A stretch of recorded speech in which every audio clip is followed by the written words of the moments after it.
kondensator və yaxud da dəyişən cəryan dövrəsində tutum müqaviməti. Belə deyil.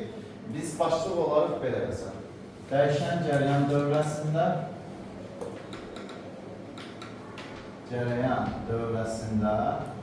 nə deyək uşaqlar? Kondensator.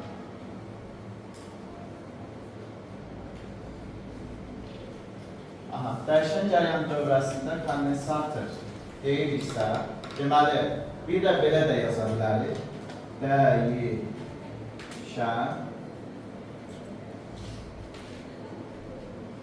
cəryan dövrəsində nə deyə bilərik? Tutum müqavimət. Oldu mu? Dəyişən cəryan dövrəsində tutum müqavimət. Yəni, hər iki, belə məntiqi cəhətdən hər iki eyni mənadır. Oldu mu? Ötən dərs biz dəyişən cəryan dövrəsində aktiv müqavimət dedikdə rezistorun müqavimətindən söhbət gedir demişdik. Elə deyilmi? Burada isə dəyişən cəryan dövrəsində tutum müqaviməti dedikdə kondensatorun müqavimətindən söhbət. Biz bilirik ki, kondensatorun özünün də bir nəyi var? Müqaviməti var və həmin müqavimətə biz nə deyirik? Tutum müqaviməti. Anladıq mı? Tutum müqaviməti uşaqlar XC hərfinə işarə olun. Hansı hərfinə? XC hərfinə işarə olun. Və vahidi bildiyiniz 1 ohm. 1 ohmun da BSD sazayətlərinin açılışını biraz öncə səhvimizə asif demişdi. Nəyi də asif təsvir edək? Bəli, deməli, çarqan vurulsun metr kvadrat, bölünsün amper kvadrat vurulsun saniyənin nəyi? Kub. Bilirik də, elə deyilmi? Yaxşı uşaqlar, gəlin, ötən dərs rezistor yerləşdirmişdik. İndi nə yerləşdirək? Kondensator yerləşdirir. Yaxşı, kondensator yerləşdiririk. Fikirləyin uşaqlar. Bu bizim həmin kondensatorumuzdur. Sonra mən nə dedim? S. Burada hansı qanunla dəyişsin? Özümüzdən ataq hansı qanunlar? Sinus qanunla dəyişsin. Nə yazaq? Ötən dərs kosinusdan getmişdik. Elə deyil, fərqli gedək, hərəsinin necə işləndiyini görərlər. Yazıram, U bərabərdir gərginlik, deməli, U-M sinusla omega T qanunu ilə dəyişir. Oldu mu? Buradan yazıram uşaqlar. U-M, U bərabərdir, U-M sinus nə dedik? Omega T. Düzmü? Bunun dəyişimi necə olacaq? Dəyişimi, deməli, onun nədən asıllığı? T'dən asıllığı. Biz asılı kursaq, sinusoid əyrisidir də, belə bir əyri olacaq. Düzmü dedi uşaqlar? Burada durana biz nə deyəcəyik? U-M. Burada durana mən nə deyəcəm? Mənfi nə? U-M. Bax, hansı qanunla dəyişdi? Sinus qanunu. Elə deyilmi? Bəs bizə desələr ki, yaxşı, U dəyişdir. Kondensatorun gərginliyini dedik, daha doğrusu mənbənin gərginliyini dedik, dəyişən gələn mənbənin. Bəs bizə kondensatorun özündə bir nəyi var? Yükü var. Görürsən, yük hansı qanunla dəyişir? Yük necə dəyişir? Gəlin ona baxaq. Yükün düsturu necə idi? Q bərabərdir, C, U deyildi mi? Okey. Onun yerinə gətirib bu ifadəni yaza bilərik. Onda ifadəmiz necə olacaq? C vurulsun, U-M, siz neyin mən yazın? Sinus nə? Sinus omega T. Şu üstünümüz bildik. Bax, bu C, U-M nədir? Biz ötən dərslərimizdən də öyrənmişdik. Q-M deyil. Onda mən də yazacağım, Əhməd dişimə verdincə qulaq asın. Şu M nə oldu? Sinus nə? Omega T. Düzmü dedik? Okey. Yaxşı. Biz desək ki, nədən asıllığı? Şunun omega T'dən asıllığı. Necə asıl olacaq? Sinusoid. Okey. Qrafikimiz nədir? Sinusoid əyrisi olacaq. Deməli, Q ilə U necə dəyişir? Eyni qanunla dəyişir. Elə deyilmi? Fazalar fərqi nəyə bərabərdir? Sıfıra bərabərdir. Elə deyilmi? Qaydasındadır. Yaxşı. İndi uşaqlar, gəlin. Ötən dərslərimizdən bizə məlumdur ki, I, Q-nun zamana görə nə idi? Birinci tərtib törəməsi idi. Elə deyilmi? Mən buradan yazsam, kimi? I bərabərdir yazım. I-nin dedik nədir? I-nin qiyməti Q-nun zamana görə birinci tərtib törəməsidir. Elə deyil. Ondan mən i-ni yazsam necə yazacağım uşaqlar? Bax, i bərabərdir. Elə bəlkə yuxarıdan yazar, buradan yazar. I bərabərdir, nə yazacağım? Omega sinus omega T. Bax, omega hara atılır? Mürəccəb tərtib törəməndə, mürəccəb törəməndə. Hara qarşı atılır? Onda mən nə yazacağım? QM omega sinusun törəməsinə verir kosinus. Kosinus nə deyəcəm? Omega t. Düzmü? Bax biz bilirik də, hardan öyrənmişdik bunu? Elektromagnet dalgalarından öyrənmişdik də, elə deyilmi? Elektromagnet əkslər və dalgalarını. QM omega nə verirdi? İM verirdi də, elə deyil. Bunda mən i'nin ifadəsi, i də balaca yazıq daha yaxşı. i də bərabər nə olacaq uşaqlar? İm kosinusdan omega t. Şimdi uşaqlar ki verir? Biz nə deyəcəyik? i'nin nədən asıllığı? T'dən asıllığı. Baxırıq, kosinus qanunu da dəyişir. Nə qədər qabaqladır? i bölünsün 2 qədər. Bax, qəşəng bir şeydir.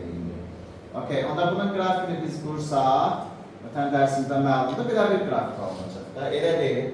Biz nə deyə bilərik? Deməli, İM, UM-i, daha doğrusu I, U-nu nə qədər qabaqladır? I bölünsün 2 qədər. Baxırıq, I ilə U arasında, I və U arasında fazalar fərqi nə qədərdir? I bölünsün 2 qədərdir. Və burada nə dedik? Cəryan şiddəti, gərginliyi nə qədər qabaqlayır? Nə qədər qabaqladır? Pi bölünsün 2. Həqiqətən də fikir verin. Gərginlik budur, cəryan şiddəti budur. Elə deyildir. Bax, cəryan şiddəti gərginliyi pi bölünsün 2 qədər qabaqladır. Biraz sonra induktiv sarı dövrədə öyrənəndə deyəcək, gərginlik cəryan şiddətini pi bölünsün 2 qədər qabaqladır. Anladıq inşallah. Okay, burada qaydasındadır. Qaydasında. İndi gəlin, biz belə eləyək. Bəs, fikir verin. I maksimum olanda zaman sıfıranda, o nəyə bərabər oldu? Minimum. Elə deyil. Yəni sıfıra bərabər oldu da. Q'nun düsturunu biz yazaq. Baxın, Q'nun düsturu necə idi? Q bərabərdir. I, U, T. Tanışdı bu düstur. P'nin düsturu necə idi? I, U. Uşaqlar, baxın. Bax, I maksimum olanda, bax, bunun üstündən bunu yazaq. O nə oldu? Sıfır. Düzgün dedik. Maksimumu sıfıra bıranda. Sıfır. Burada da yine iyi qaydadır. I maksimum olanda bu ne oldu? Sıfır. Maksimumu sıfıra bıranda sıfır. Həqiqətən deyilər də, məsələ, bizə desələr ki, tak ki, mən Asif. Asif'i tanımıyorum. Ama yanında olacaqsan dostunu tanımıyorum. Elə deyilmi? Okey, bilirəm ki, Asif yaxşı olan ola bilər. Asif'in gəzdiyi dostu pis insandırsa, zaten Asif müsbətdir, yaxşıdır. Onu Asif'e vuranda sıfır edir. Deməli, hər ikisi nəymiş dəyərsiz? Oldu mu? Ona görə də dostu da, tanışı da seçəndə, biz hərdən özləri bizi tapır. Elə deyil. Amma seçəndə də bir yol yoldaşı edən insanı elə seçin ki, həqiqətən səni ona vuranda sıfır alınmasın orada. Anladıq mı? Heç onaya bir müsbətdən bir şey verəm. Zaten %100 maksimum nəsə bir şey alınmayacaq. Oldu, çünki sənin də onda çatışma cəhətləri var. Amma o sıfır olanda, sən onu vuranda zaten sıfır alınacaq. Oldu. Bu da eyni məntiq. Biri maksimum olanda digər nədir? Sıfırdır. Aha, onda mən nə deyəcəm? İnduktiv tutum müqamətli sarğacda ayrılan isteği miqdarı F-sır. Elə deyil. Və sərf olunan güc F-sır. Anladıq mı? Çətin mi? Xeyr. Hər zaman belə. Oldu. Biri ortada olanda o istər. Ya ortada aşağıda məsələsi yoxdur burada. Biri maksimum olanda deyəcək sıfır. Oldu. Yaxşı, və bir şey yadda saxlayın ki, I, U-nu nə qədər qabaqlayır? I, U-nu, yəni cəryan şiddəti gərginliyi pi bölünsün 2 qədər qabaqlayır. Anladıq mı? Problem var mı? Xeyr. Çətin mi? Yenidən gəlir. Elə deyil. İndi uşaqlar, gəlin, biraz da dərinə gedək. Biraz da dərinə getsək, bizə nə verəcək uşaqlar? Tutum müqaməti. Düsturunu yazmışdıq, işarəsini yazdım, amma düsturunu yazmamışdır. Elə deyilmi? Gəlin, indi onun düsturunu yazaq. Görəsən, onun düsturu necə olacaq? Oldu mu? Tutum müqamətinin düsturu uşaqlar, bax, x-'e bərabər birbaşa gedəcək. 1 bölünsün omega s. Nədir düsturumuz tutum müqamətinin? 1 bölünsün omega s. Hə, deyəcəksiniz, mənim bunun çıxarışı lazım deyə çıxarıcısı. Zaten çıxarışı özündən mənim. Oldu. Okay. Problemimiz yoxdur? Yox. Hə, bizə desələr ki, tutum müqaməti nədən? Omega'dan. Necə asılıdır? X-ə tərs asılıdır. Elə deyil. S-dən necə asılıdır? Baxın, X-ə, S-dən, yəni tutumdan necə asılıdır? Tərs asılıdır. S tutumdur, elektrik tutumdur. Oldu mu? Necə asılı olacaq hər ikisindən tərs? Bura nə yaza bilər uşaqlar? S bərabərdir konustan. Bura nə yaza bilərik? Omega bərabərdir nə? Konstant yaza bilərik. Problemimiz yoxdur? Yox. Gəldik. Bəs X-də omeganın yeni öz ifadəsini yaza bilərik, 2pi-ni yaza bilərikmi? Yazaq gedək. 2 verin uşaqlar. X-ə bərabərdir. 1 bölünsün 2pi-nü-s, düzmü dedik? Nü-s. O da bərabərdir. P bölünsün. Nə yazacaq? 2pi-s olacaq da. Elə deyilmi? Okey. Ürəyin istəsə, hansısa bir məsələ şərtində S-ni də açmaq lazımdırsa, bilirik də, epsilon 0 bölünsün deyildi də. Yerinə qoy hesablamı apara bilərsiniz, istiqralıqlarına vardır. Oldu mu? Ən çox lazım olan şey var. Yaxşı. Bəs nü ilə necə asıldı X-ə? X-ə nü ilə. Dərs. Bəli. Dərs asıldı. X-ə nə ilə, T ilə necə asılı olacaq uşaqlar? X-ə T ilə nədir? Bildik uşaqlar. Çətinmi? Xeyr. İndi gəlin uşaqlar, tutum müqamətli dövrə üçün nəyi öyrənək? Volt, amper, ohm qanunu. Qıskası hardan çıxdı? Nə öyrənirik? Ohm qanunu.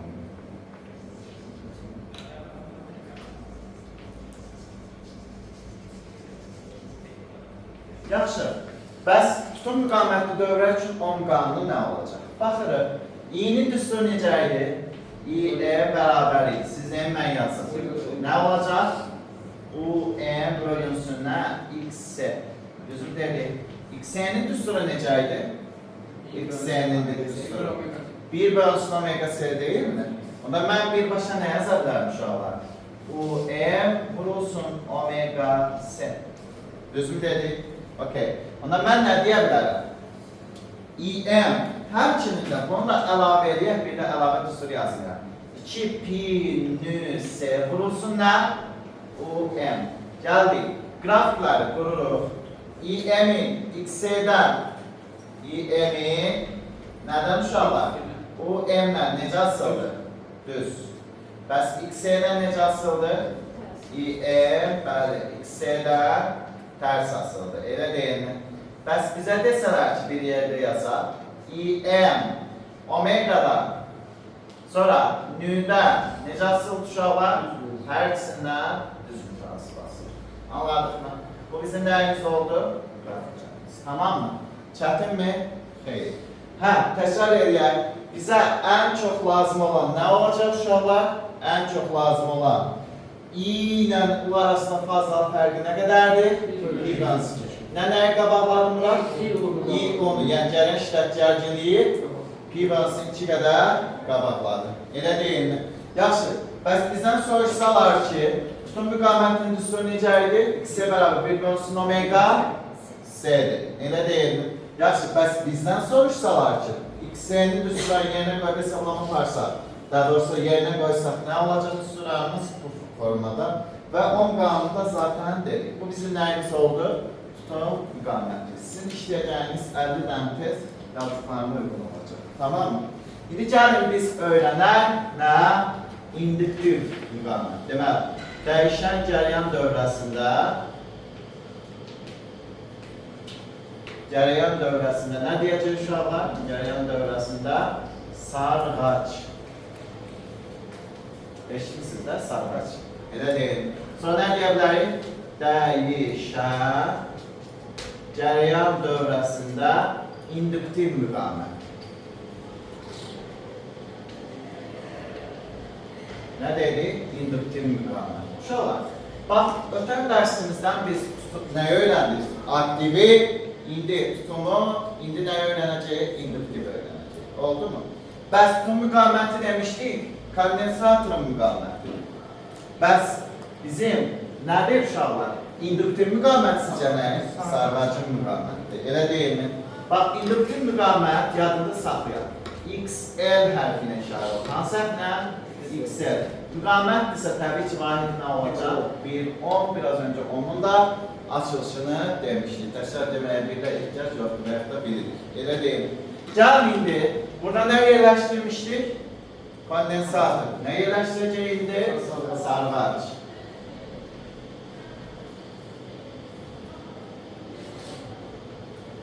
İnşallah özümüzdən bir ampermetr də ataq. Atmamışdıq desən orada, elə mi? Yəni yox, bu qədər. Ampermetr nəyə atılır? Dövrədə cərəyanı neyə bilsin? Ölçə bilsin də, elə deyil, elə belə bilərik. Nədir? Ampermetr. Yaxşı, bura nə yaza bilərik? F. İnduktivlikdir də, elə deyil. Yaxşı olar, bəs bizə nə deyə bilərik? Hansı qanunla dəyişsin? Sinusla dəyişsin. Elə deyil, yazırıq. Nə deyirik uşaqlar? U bərabər. U ilə gedər, yoxsa fi ilə gedər. Sarğacsa fi ilə getməli. Sarğacın içərisində onun nə işi var? Fi ilə gedər. Fi bərabərdir. Fi m. Nə deyəcək uşaqlar? Sinus omega t. Düzmü dedik? Okay. Sinusla getsək, bəlkə kosinusla gedər. Kosinusla gedər. Kosinus omega nə dedik? T dedik də, elə deyilmi? Yaxşı uşaqlar, kosinus omega t deyilsə, baxırıq, kosinus omega t deyilsə, biz buradan fi'nin dəyişimini yazaq. Fi bərabərdir, fi m, kosinus nə dedik? Omega t yazdım. Bəs fi'nin nədən asıllığı? Fi'nin nədən asıllığı? T'dən asıllığı. Necə asılı olacaq? Grafikimiz belə olacaq da. Düzmü dedik şu anda? Okey. Yaxşı. Grafikimiz belədir. Yadınıza gəlsə, epsilonun da düsturu var idi. Epsilonun düsturu necə idi? Sizdən mən yazdım. Aha, nə yazmışdı uşaqlar? Epsilon bərabər idi. Nə yazmışdı? Mənfi R, elə daha doğrusu, fi'nin zamana görə nə idi? Törəmə idi də, elə deyilmi? Düzmü dedik? Gəlin törəmə alaq. Törəmə alsaq nə verəcək? Törəmə alsaq nə verəcək? Okey, nə yazacaq? Okey, nə yazacaq? Fi, törəmə alaq, fi başa gedək də. Epsilon bərabərdir. Bilməyəm uşaqlar. Mən törəmə alsam, fi m, kosinusdan da mənfi sinus çıxır da, elə deyil. Mənfi, oldu mu? Nə yazacağım uşaqlar? Fi m, omega, mötəzidə sinus nə? Omega t. Düzmü dedik? Bu mənfi, bu mənfi. Nə verəcək? Müsbət. Ona mən nə yazdım uşaqlar? U epsilon bərabərdir. Nə olacaq? Fi m, sinus nə? Omega'nın da yerə nə? Epsilon m yazacaqız. Sinus nə? Omega t. Uşaqlar, xatırlayırsa, dəyişik cərəyan dövrəsində demişdik ki, epsilonla bu nədir? Eynidir. Elə deyil, eyni qanunladır. Mən həm də onun düsturunu belə yaza bilərəm. Epsilon u m nə yazacaq? Sinus nə? Omega t. Elə deyilmi? Okey. U m sinus nə dedik? Omega t. Bu düsturu biz belə yazdıq. Düzmü? Okey. Onda mən nə yazacağım? U m-in nədən asılığı? U m-in nədən asılığı? Zamandan asılığı. Sizcə necə asılığı? Hansı qanunla dəyişəcək? Sinus qanunu ilə dəyişəcəksə.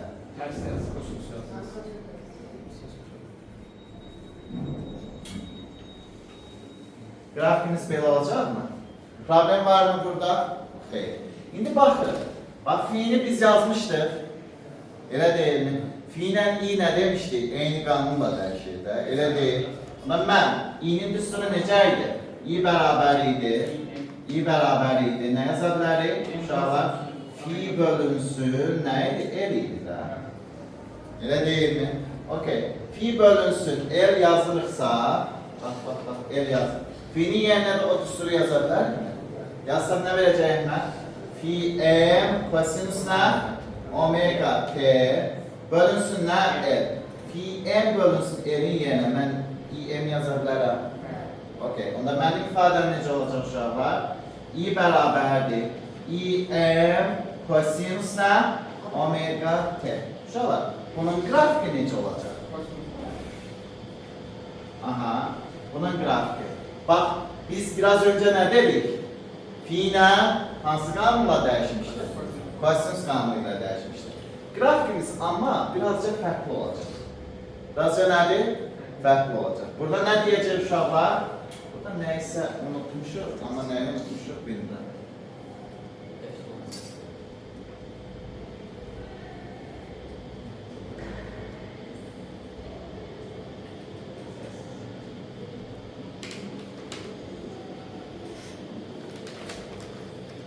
Kosinusla gəldik də biz, hə?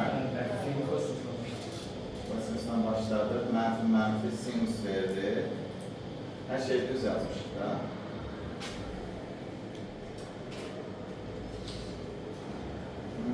Bir siz nəyə unutmuştuk burada? Buradan bura keçdiyində qrafikdə yanlışlıq eləmişdik. Elə deyil. Sinusla dəyişəndə o qrafik para düşəcək. Axı mənfi sinus almışdır. Elə deyil. O mənfisi neynədir?